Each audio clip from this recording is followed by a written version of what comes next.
each other in these times when we don't know what to do.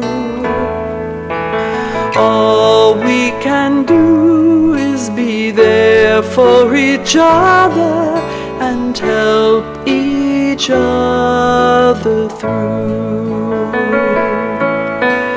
All we can do is be there for each other in these times when we don't know what to do. All we can do is be there for each other and help each other through. Twists and turns, unexpected, day by day moving on. I don't have all the answers, come what may, right or wrong. All we can do is be there for each other in these times when we don't know what to do. All we can do is be there for each other and help each other through. Crashing waves touch the shore. Time moves faster every day. Ebb and flow, no control. All that's left to say, all we can do is be there for each other in these times when we don't know what to do.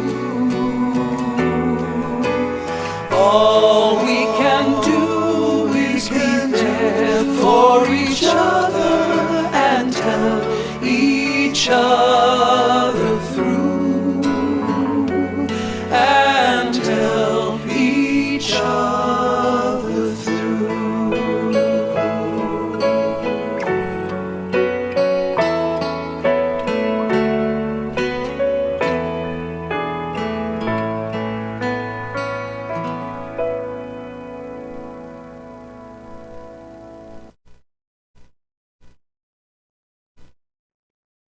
Good morning. Wow, it's so nice to see all of you. Welcome. Welcome. It's good to see you all. I can't wait until we can put all the chairs back and we can all be together in closeness, but it's always so encouraging to come in on a Sunday morning and see your lovely faces. So I'm so glad you're here. And welcome, YouTube and Facebook family. Thank you for supporting us so faithfully. You know, I kind of like that. Would you just turn around and wave to our Facebook family? Woohoo! That's a great idea. Yes, we're so happy that we know that there is this hard to do. The things that are going on today make things hard. But there is only one way and one path. And so we lovingly support each other as we move through it together. So, yesterday we had Tom's celebration of service. It was absolutely beautiful, absolutely beautiful. And so the family left the different plants and flowers for us to enjoy today. And we send them their love and continue to hold them in our hearts in prayer, for their peace. It was a really beautiful service. If you didn't get a chance to see it, you might be able to go on YouTube and watch it. Did you see it, Annie? It was on YouTube. Okay, great. I haven't checked. But yes. So today we start a brand new Sunday series. I'm excited. I look forward to the next couple of weeks sharing more about that and a little later when we have the message. But for now, let us get together and take a moment to center ourselves and be in prayer. I invite you to just get real comfortable right where you are. And take a deep breath. And if it feels okay to you, gently close your eyes. If not, just leave them open. Whatever is okay with you. Sometimes our mornings are filled with all kinds of activities.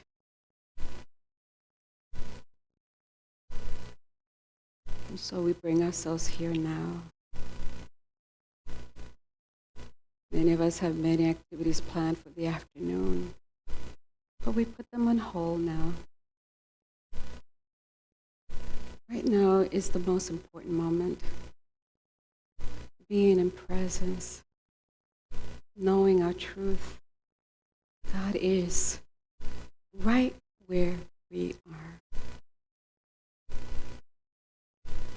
And the moment is perfect. And we're held in love no matter what is going on. That love never, ever, ever dissipates. God's love is eternal. God's love is pure. We may fall short of the mark, but we strive for that. I thank you, God, for the awareness that your love sustains us and strengthens us.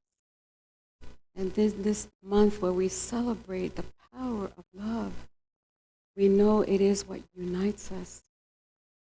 We know that it is what draws to our heart those things we desire. So we allow ourselves to be present in this moment, centered in love within our heart. Grateful for the many hands that come together to create this service. I'm grateful for the activity of the Spirit that guides us and leads us. And grateful for each other. For without each other, there's no way that we can practice love. So take a deep breath. Take that all in. Thank you, God. Thank you, God. When you're ready, open your eyes. Oh, it feels so good in this room right now. Turn to your neighbor and say hi, and nice to see you, and great to be here with you. Yes. Yay. And now let us say our affirmation of oneness. There is one power and one presence in the universe and in my life. God the good, all-powerful, all-knowing, everywhere present, right here, right now, God. Namaste.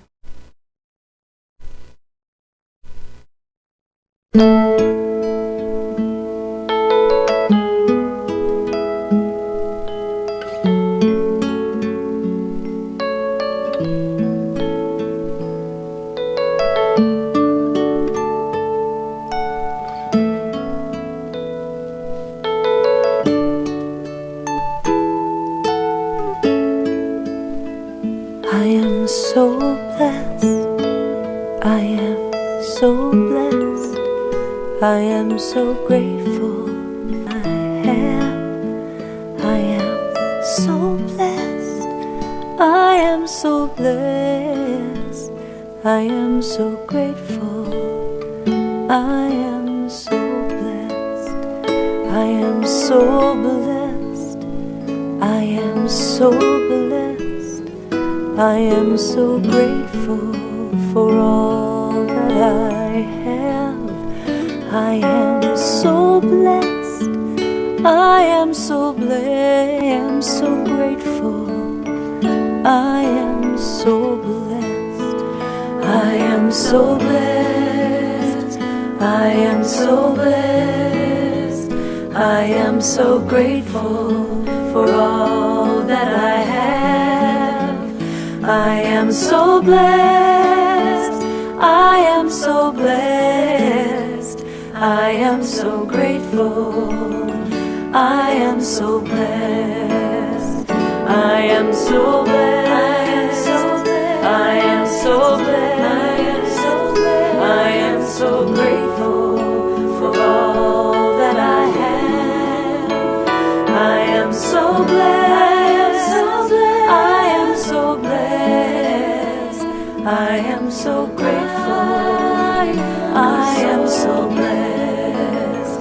I am so blessed. I am so blessed. I am so grateful for all that I have. I am so blessed. I am so blessed. I am so grateful. I am so blessed. I am so blessed. I am so blessed.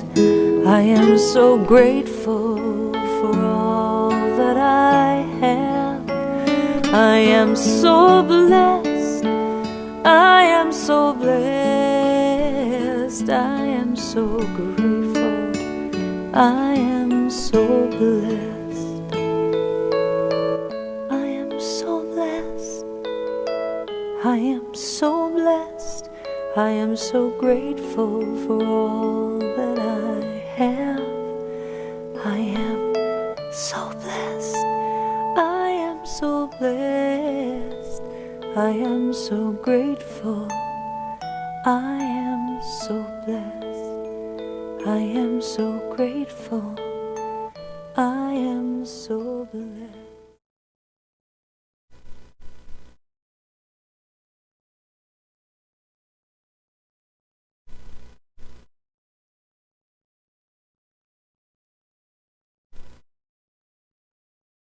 Good morning. We are so, and I'm so grateful to see each and every one of you. And just a reminder, as Reverend Lucid said, this entire month is the month of love, that universal substance that glues us all together. So this is the time in our service for our meditation. So I invite you now to get extremely comfortable and consciously enter your body and just do a nice body scan of any place in your body that perhaps needs just a little extra energy, and send some energy to that area of your body. And consciously just surrender in your chair.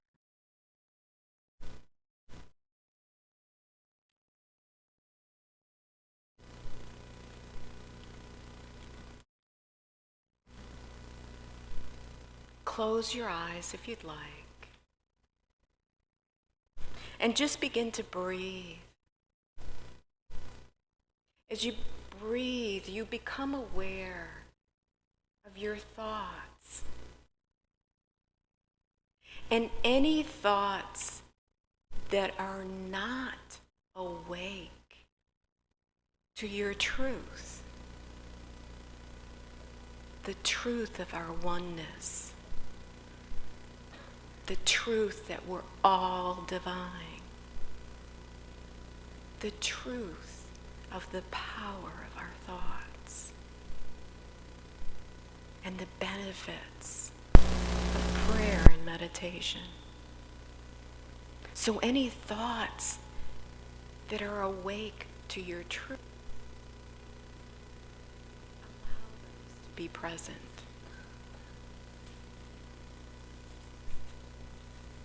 Now, in your imagination,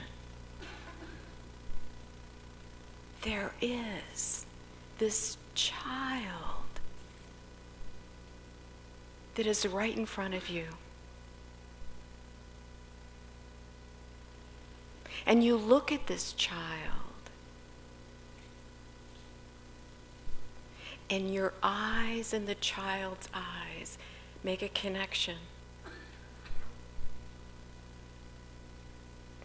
And when your eyes make this connection, you smile. And this smile, that energy of the smile radiates to each one of your cells and your organs. And it allows this energy in your entire body. And then you walk over to this child and you recognize this child is you. So you immediately embrace this child that is you.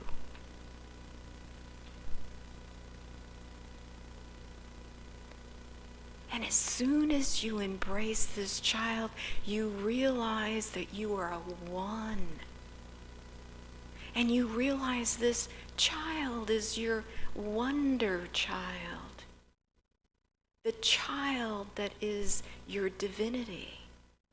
This child that provides joy, tenderness, guidance,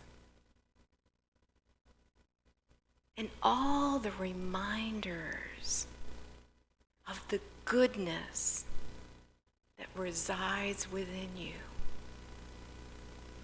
That divine substance that is always present.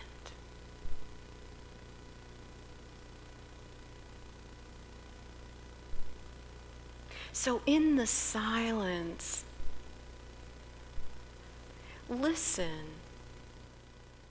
to what is truly, truly alive in you this moment. What is this child of yours whispering to you? Is there any area in your life that needs your child's wisdom of love, tenderness, play, joy, knowing your truth, your inner presence of truth? So in the silence, just listen.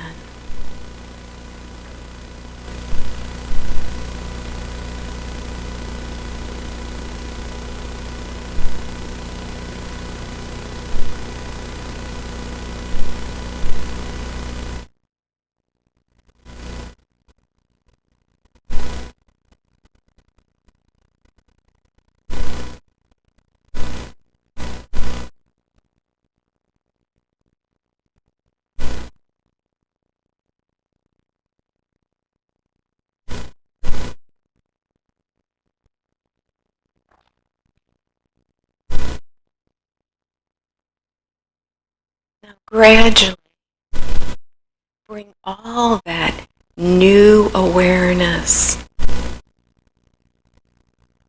of what is alive in you back to this present moment, going from your inner sanctuary to this outside sanctuary of connection with one another. So I invite you to take another nice, cleansing, deep breath and return to this present moment with a renewed sense of being. And so it is. Namaste.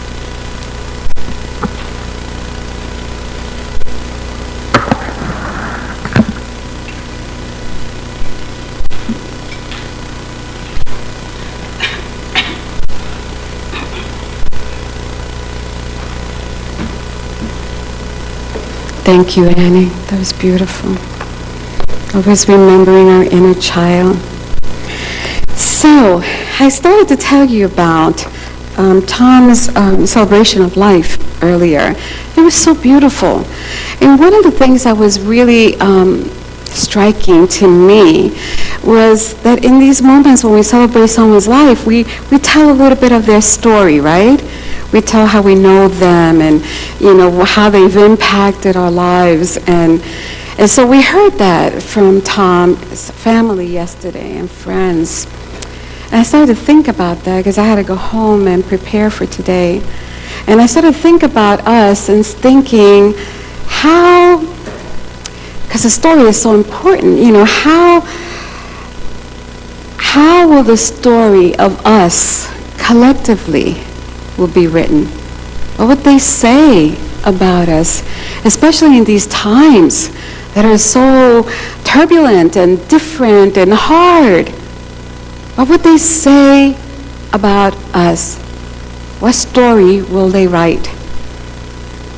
Will they say that we changed our ways and our habits and created a shift in the collective consciousness that allowed us to live truly in the spirit of oneness? Will they say that we came together and we labored together to overcome the fear with love? I wonder what will be said of us in the history books that will be written, in the stories that our grandchildren will tell and their children. So today we begin a new series, as I said, and it's based on the book entitled See No Stranger, a Memoir and a Manifesto of Revolutionary Love. And it's written by Valerie Carr. She's an activist, a lawyer, and someone who is deeply, deeply grounded in her Sikh faith. And so I started to look, what does that look like? What is that religion like? Not too very different from ours. She said at one of her engagements, because she travels and she shares and she talks, and she said at one of her engagements, she says, and I shared a little bit of this once before, it says, the future is dark. But what if this darkness is not the darkness of the tomb? Remember my saying that? But the darkness of a womb. And what if our America that we love is not dead, but a country that is waiting to be born? What if the story of our country is one big labor? What if this is our nation's greatest transition? And who makes up the nation? We do. So we can ask that same questions. What if we are awakening? What if we are waiting to birth ourselves? What if it's going to be a long labor? What do you think? Yes. And what if this is the greatest moment of our transition? So Valerie Carr uses in her book a lot of metaphors, birthing metaphors, because she wrote the book while she was pregnant. So she uses a lot of those metaphors of birthing. And she compares the darkness that we are experiencing right now as the womb. Could be individually or collectively. And that the work of revolutionary love, I love that word, is the necessary long labor that we need to be able to birth a kinder and more just nation, a kinder and more just way of being with one another. So those of us that have gone through the birthing process, I can tell you it's not easy. It's not easy at all. bringing something that you have nurtured for months and taken care of and anticipated for is not easy. But it is worth it. It is absolutely worth it.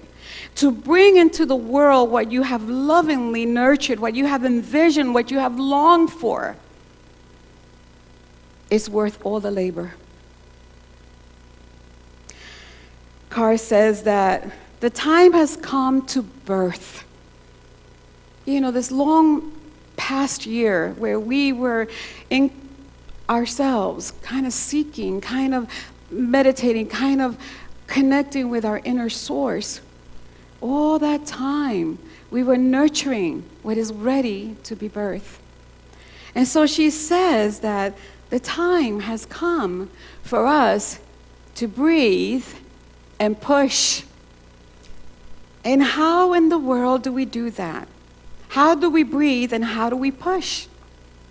How do we endure the long labor when so many times we feel so hopeless? How do we do that? And so she says we do it by practicing. We practice revolutionary love. Love for others, including our opponents, and love for ourselves. We haven't quite gotten there yet. That's why we practice. The love that she speaks of is the love that Jesus himself taught and modeled. And he is a way shower. Not the great exception, but the great example. And that kind of love, oh my goodness, that kind of love is inclusive. It invites everyone. That kind of love is patient and it is kind, it is forgiving, it is trusting, it perseveres. And then ultimately, it unites us and helps us heal. It is the kind of love that would eventually help us to see no strangers. And she goes on to say, you know, it's not easy. It's a form, let me see if I could put it up here. She says, this kind of love is a form of sweet labor, and it's fierce, and it's bloody, and it's imperfect, and life-giving. And she says that if love is sweet labor, it can be taught. It can be modeled. It can be practiced. Engaging all of our emotions. Joy being the gift of love. Grief being the price of love. Anger protecting that which we love. And when we think that we have reached our limit, wonder being the act that returns us to love. We're not going to birth what we desire in these grand public moments. They help, but that's not the way that it happens. Rather, it happens in small pockets within your own community, in your own families, in your own churches. When people come together and they decide that I'm going to inhabit a new way of being with my fellow man. I'm going to create the beloved community that Martin Luther King Jr. envisioned. And that so many, Jesus and so many ascended masters did. A society based on justice and equal opportunity and love of our human fellow man. We practice that. We practice justice. We practice equal opportunity and love for our fellow man. And she says that to do that, to birth the beloved community, we must become it. We must become so that it's messy And it is imperfect. And it is hard. It is hard. So we want to not go into fantasy land when we say we want to practice revolutionary love. We will fall short of the mark, undoubtedly, many times. But that doesn't mean that we give up. We pick ourselves up and we try again, and we try again, and we try again, until ultimately we are reflecting the true love that is who we are all the time. Now, it may take a whole lifetime, but we don't give up. We persist in our practice of loving one another, in being inclusive, including everyone, even our opponents. And that is hard, I know.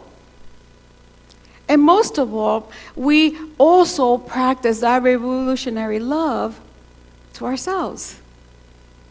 You cannot love anyone until you love yourself. So it starts there. So we persist, and we do it. Here we know a great truth, that everyone is a child of God, born with inherent worth. And we are just expressing that divine nature in a multitude of ways. We are the image, but the likeness looks different, right? We're just expressing, we look different. We believe differently. But that doesn't take away that you are the image of God. So how can we justify if we know that? If we know that every single person that walks this planet is a child of God with inherent worth, with a divine nature, how can we justify excluding a child of God from our circle of care? How can we do that? Yet it's done all the time. Not because we're malicious people. Not because we, don't want to. It's because we fall asleep. And because we're not seeing rightly. Because we're not yet walking fully in the truth, in the moment. So it looks messy. And we forgive each other. And we try again. We try again. You see, she says in her book that everyone that we meet is really a part of us that we yet do not know. Isn't that pretty amazing? Part of us that we do not know. Because there's only truly one of us expressing in many ways. So when someone shows up in our lives that is not quite like us, revolutionary love moves us to wonder about them, because they are a part of us that we yet do not know. Everyone. The oneness that we know as a truth and yearn for is what we're going to labor for. That's what we're laboring for through our practice. Sometimes individual acts of kindness alone is not enough. Sometimes we need a community to come together, believing the same thing, supporting each other, working with each other in that state of oneness, so that we can wonder about each other, and sometimes to grieve with one another, and sometimes to take action for the greater good for one another. And that will probably require us to, again, park our ego.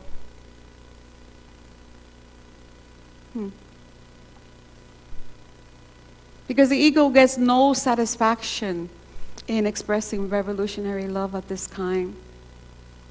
It just looks out for itself. So the stories are the fabrics of our lives. They say so much about us. But unless that we feel safe, in a place where we feel safe to share our story, they never come out. Afraid of being judged, afraid of being excluded. So we hide the story. And revolutionary love, what it does, it creates the space where we can feel safe to be vulnerable with one another and tell our stories. In See No Stranger, Valerie Carr shares the story of her grandfather. She was really close to her grandfather. And she gets a glimpse. We get to see her life a little bit through the stories that she shares. We get to see where she comes from and what she believes and what her customs are. And the more that we get to know her as we read, the more she becomes less of a stranger. That's true about all of us. When we get to know each other, you're no longer afraid of each other. You no longer see each other as a stranger, someone that you need to keep at arm's length. She says that she learned of her own Sikh faith through the many stories and lessons that her grandfather would give her.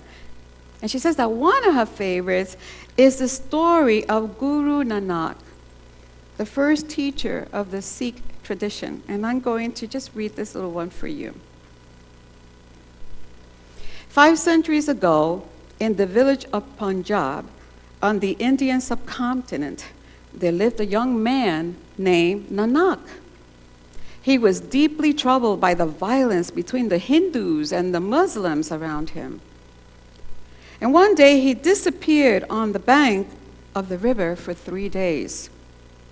People thought he had drowned, but Nanak emerged on the 3rd day with a vision of oneness, the oneness of humanity and of the world. And the vision threw him into a state of ecstatic wonder, and he began to sing songs of devotion called Shabbats, praising the divine within him and praising the divine within all around him. In other words, he had fallen in love. Love caused him to see with new eyes. Everyone around him was a part of him that he did not know yet. I see no strangers, said Guru Nanak. I see no enemy. And he began to teach all the people, and he began to teach that all people could see the world in this way, explaining that there is a voice inside each of us called Humai, the I that names itself as separate from you. It resides in the bowl that holds our individual consciousness. But he said separateness is an illusion. And when we quiet the chatter of our mind through music or meditation or prayers or songs, the boundaries begin to disappear and the bowl breaks. And for a moment we taste the truth that is sweet as nectar, that we are part of one another. And then joy rushes in.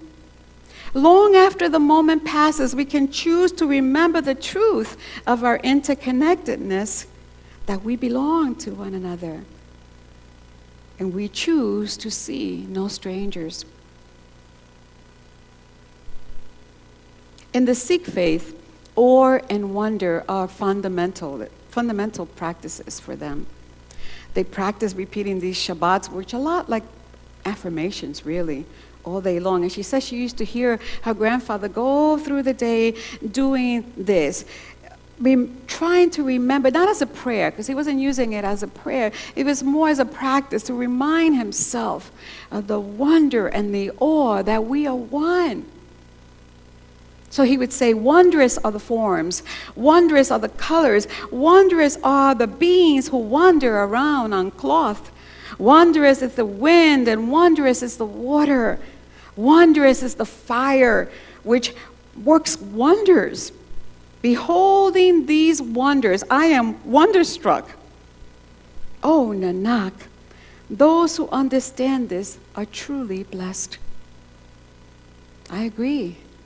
When we understand this, we are truly blessed. So she learned to cultivate this attitude of wonder in her life. And she said that this is a birthright that we all have. Wonder is a birthright for all of us. If we are safe and nurtured enough to develop our capacity of wonder, then we start to wonder about people in our lives too.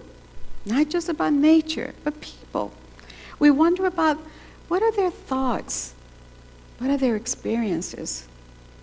What has been their pain or their joy? What are their wants and their needs? And then we begin to sense that they're just as complex as we are. They're not different. And if they are willing and open to sharing the information that you're wondering about, then that information will help us to love them. Because we don't see them as a stranger anymore. We are learning about them. Our hearts are opening and we're gathering understanding. That's why Carr says that wonder is the wellspring for love. And it's easy, I get it. It's easy to wonder about those people that are close to us, to have those nice conversations, but it's so much more difficult to wonder about our opponents, strangers, especially those that think and are different. But when we choose to wonder about people that we don't know, when we imagine their lives and choose to listen to their stories, we invite them into our circle of care. They're not a stranger anymore. They share their story with us. My mom used to say that people come to church every Sunday and they really don't know each other. We smile and we hug, but we really don't know each other. We don't know each other's stories, so we don't know how to love each other.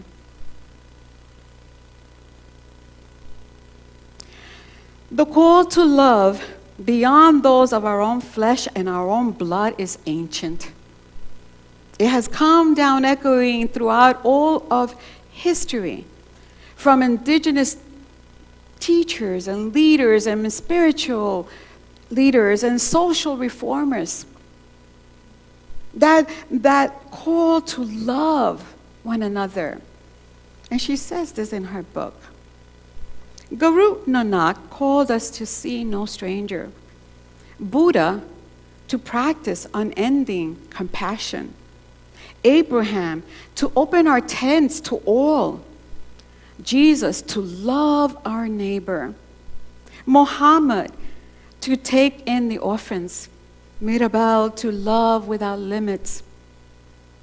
It is the ancient Sanskrit truth that we can look upon anyone or anything and say, I am that.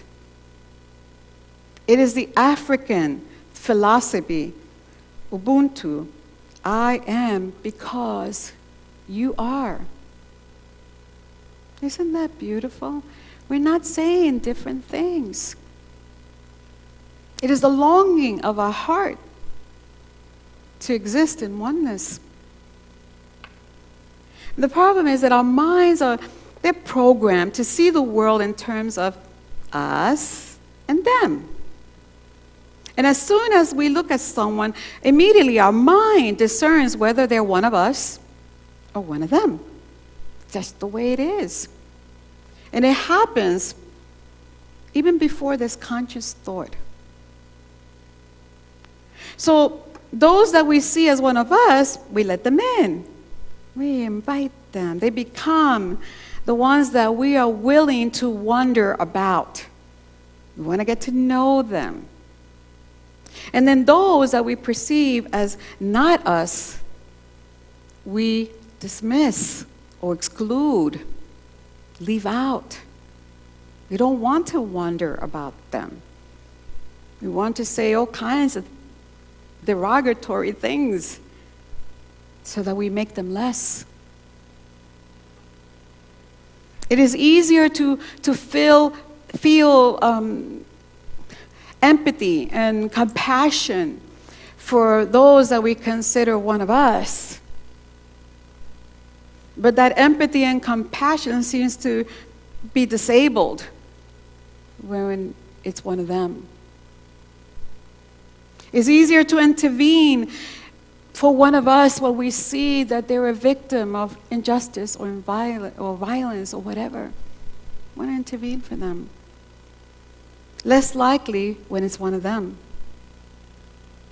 This is how the ego works, always separating this dualistic mind between us and them.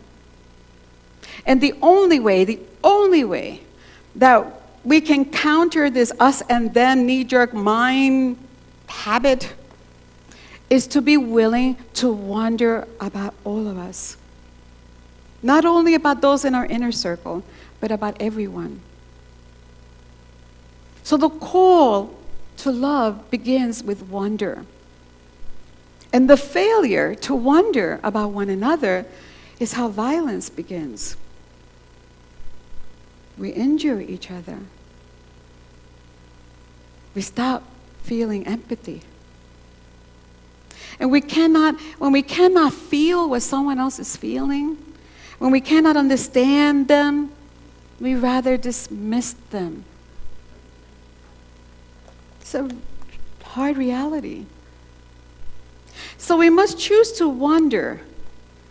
If we truly believe that we are one, we must choose to wonder about one another and be willing to understand that it is messy and that it is hard and that it is imperfect, this love that we want to give.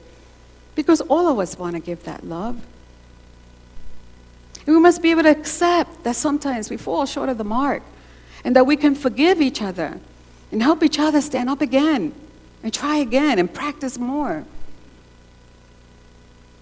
Wonder about what are the social and cultural and historical and religious and familiar stories and experiences that have shaped our perspective and have gotten us where we are now.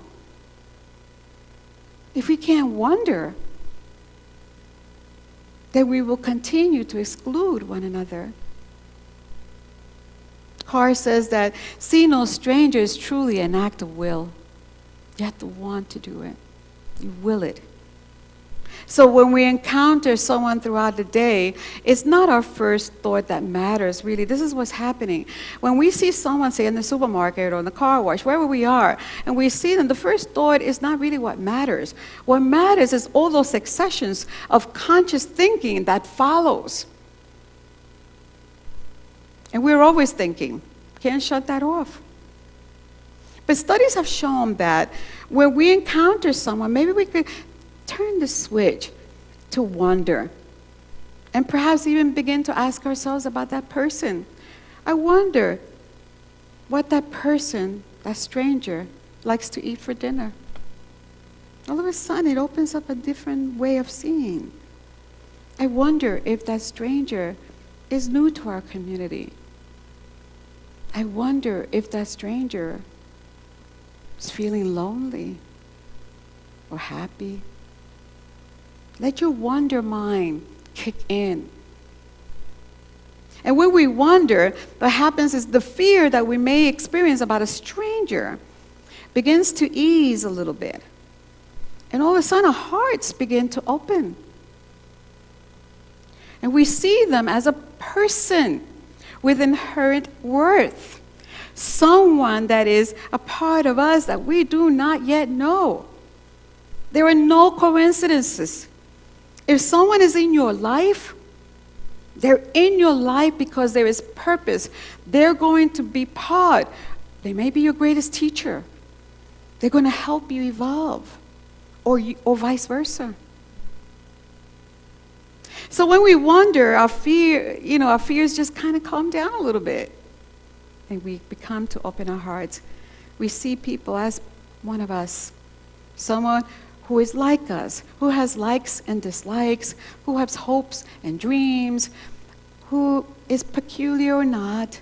I know I'm a little bit peculiar, those of you that know me so well. But you love me anyway, because that's what love does. It accepts where we are. So I have a little homework for you this week. I haven't given you homework in a long time. So here's what we're going to do, if you're up to it. This week, let wonder about people we encounter surface in you. So it looks like this. With every face that you encounter this week, say in your mind, you are part of me I do not yet know. And just notice what happens. Nothing else, just notice what happens within you, in your body, in the successions of thoughts that arise. That's it. That's the homework. You don't need to do anything else. You're practicing. So try. Can you willing to do that? I'll be curious to see what it was like for you when you see someone and you say to yourself, that person is a part of me I do not know yet. And to really be conscious of those thoughts that come up in your mind, how you're feeling in your body. And then I look forward to you sharing that with me next week. So if we're going to engage, and I know that Unity of Citrus can, engage in this process of revolutionary love, then we must understand that it will be hard, and it will be long, and it will be messy, and it will be imperfect. But we can do it. Doesn't mean we stop doing it. It means we support each other when we miss the mark. And we begin to wonder about each other. Let us not be the community that we come to church and we really don't know each other. That's from my heart to your heart. Know each other. Make space to learn of one another and wonder. And I know that will make a huge difference, not only in our lives, but in the collective consciousness. I love and bless you. Thank you.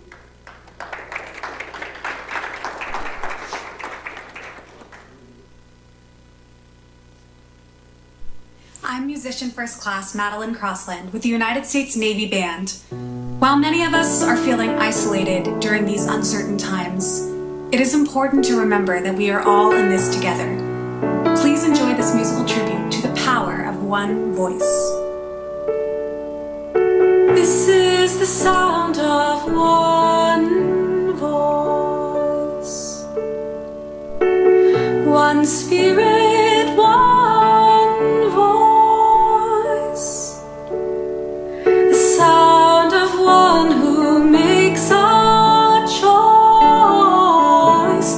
This is the sound of one voice. This is the sound of one voice.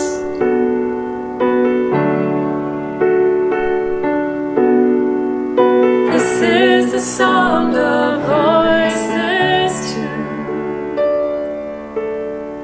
The sound of me is singing with you, helping each other to make it through. This is the sound of voices too. This is the sound of voices too.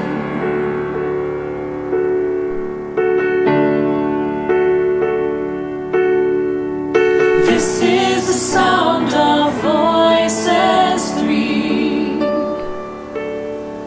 singing together in harmony, surrendering to the mystery. This is the sound of voices three. This is the sound of voices three.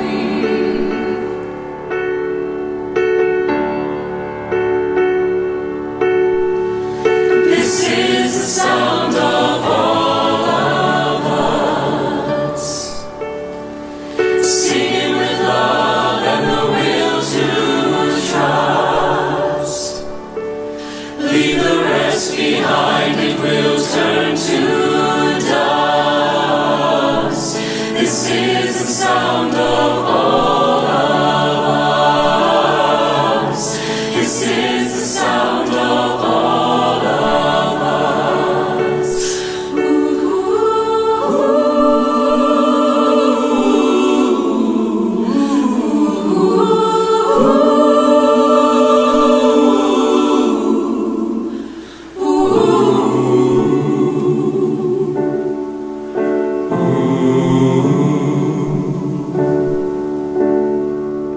This is the sound of one voice,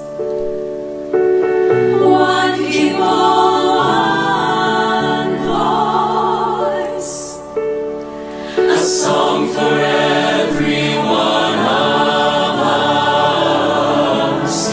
This is the sound of one voice. This is the sound of one voice.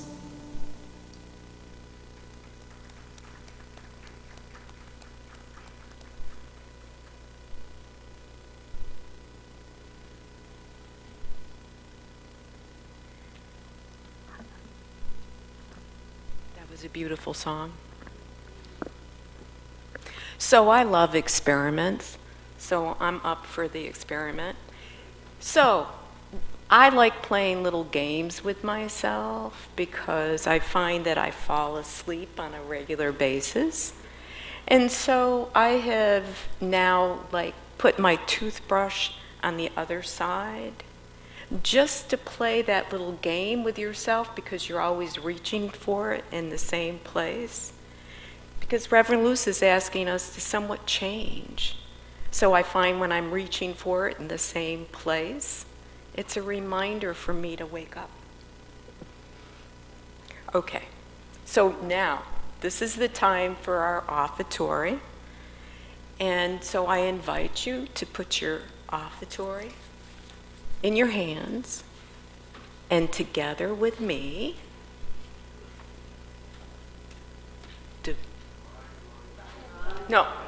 divine love through me blesses and multiplies all that I have, all that I give, and all that I receive. I send forth this gift with my blessings and my love.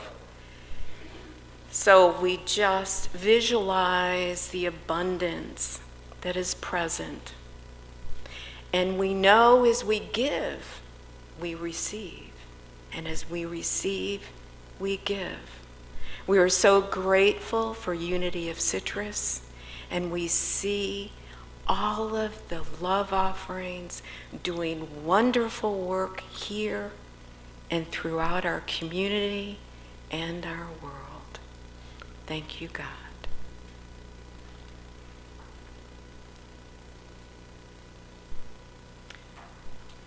And now, the prayer for protection.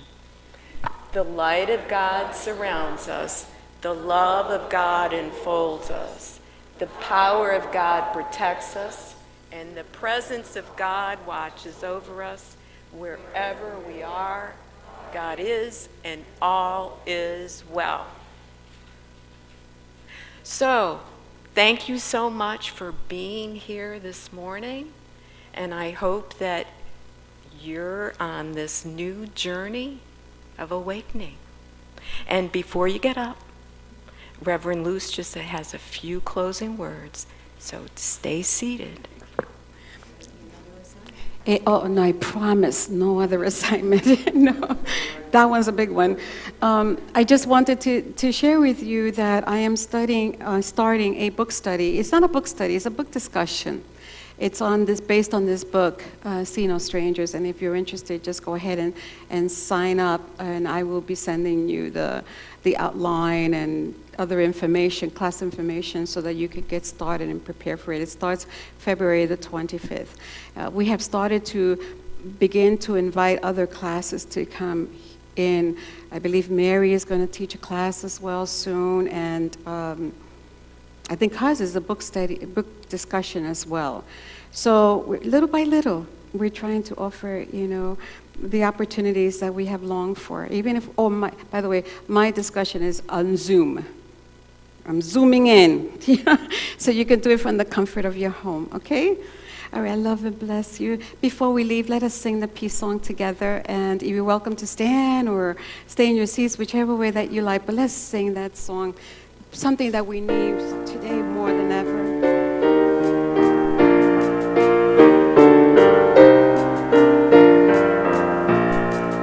Let there be peace on earth, and let it begin with me. Let there be peace on earth, the peace that was meant to be, with God as our Father, family all are we. Let me walk with my family in perfect harmony. Let peace begin with me. Let this be the moment now. With every step I take, let this be my joyous vow, to take each moment and live each moment in peace eternally. Let there be peace on earth, and let it begin with me.